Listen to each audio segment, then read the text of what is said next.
எந்தெந்த நாட்டிலெல்லாம் இதிகாசங்கள், பழம்பெரும் காப்பியங்கள், இலக்கியங்கள் இருக்கோ அந்த நாட்டிலெல்லாம் நிறைய மரபு வழி கதைகள் இருக்கும். இந்தியாவை நீங்கள் எடுத்துக்கிட்டிங்கன்னா ராமாயணம், மகாபாரதம் தான் இங்கே உள்ள இதிகாசம். ஸோ இந்த ராமாயணம், மகாபாரதத்தை ஒட்டி நிறைய செவிவழி செய்திகள், நிறைய கதைகள், அதில் சில கட்டுக்கதைகளாக கூட இருக்கலாம். நிறைய கதைகள் இருக்கும்.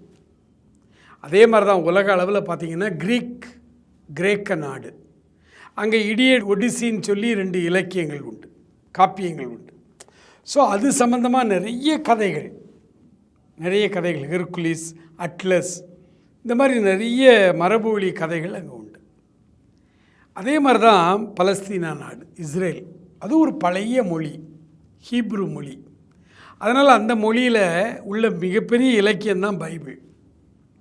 ஸோ இந்த வேதம் சார்ந்த நிறைய கதைகள், மரபு வழி கதைகள், செவி வழி கதைகள் நிறைய அவங்க நாட்டில் இருக்கும். அப்படி உள்ள ஒரு கதையை தான் இன்றைக்கி நான் உங்களுக்கு சொல்ல போகிறேன். இது கொஞ்சம் பெருசைய தியானமாக இருக்கும். ஆனால் இந்த கதையை சொல்கிறது நானும் இது சிறு வயதில் நான் கேட்டது.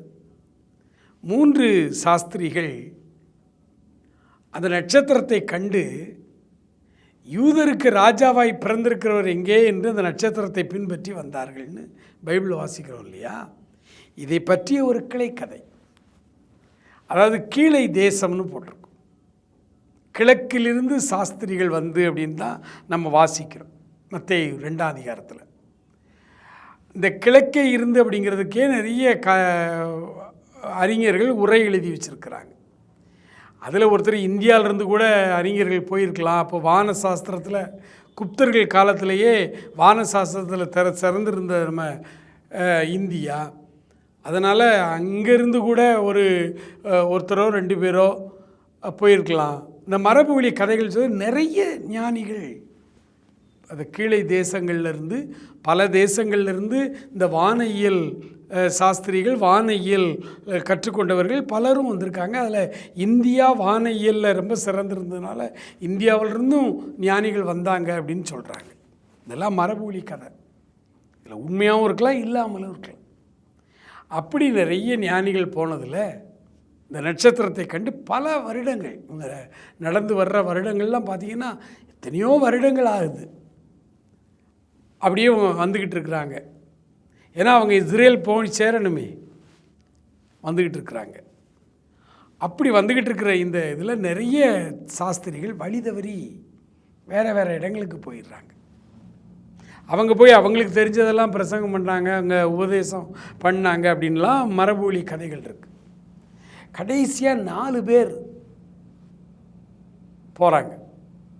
இந்த 4 பேர் போகும் பொழுது இந்த 4 பேரில் ஒருத்தர் என்ன செய்கிறாரு, ஒரு நாள் அவர்கள் பயணமாக போகும் பொழுது 4 பேர் சேர்ந்து இல்லை, அங்கங்கே இருந்து வர்றாங்க, ஒருத்தருக்கு ஒருத்தர் தொடர்பு இல்லை.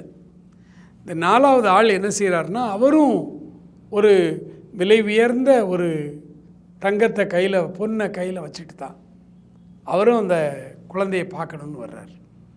ஆனால் வர்ற போது ஒரு கிராமத்தில் ஒரு வீட்டு வாசலில் வராண்டா இருக்கும். அந்த காலத்தில் அன்றைக்கி நைட்டு இங்கே தங்கிடுவோன்னு ஒரு வீட்டு வராண்டாவில் தங்குறாரு. அந்த வீட்டிலுக்குள்ளே இருக்கிறவங்க ஒரு ஏழை குடும்பம், ஆனால் நல்ல மனிதர்கள். அவங்க வீட்டில் அவங்களது ஏழ்மையை குறித்த ஒரு பிரச்சனை, அந்த பிரச்சனையை சத்தமாக பேசிகிட்டு இருக்காங்க. அதை இவர் கேட்குறாரு. அவங்க அப்படி ஏழ்மை நிலைமையில் இருந்தாலும் அந்த வீட்டில் உள்ள ஒருத்தர் வெளியில் வந்து பார்த்து ஒருத்தர் படுத்திருக்காரு. எந்த ஊரியானா அவர் ஏதோ ஒரு ஊர் சொல்கிறார். உள்ளே வாங்கையான்னு சொல்லி உள்ளே வந்து அவருக்கு இரவு சாப்பாடு கொடுக்குறாங்க. தங்களுடைய ஏழ்மை நிலைமையிலையும் அவங்களுக்கு சாப்பாடு கொடுக்குறாங்க. அந்த ஞானியும் நல்லா சாப்பிட்டுட்டு வெளியில் வந்து படுத்துறார்.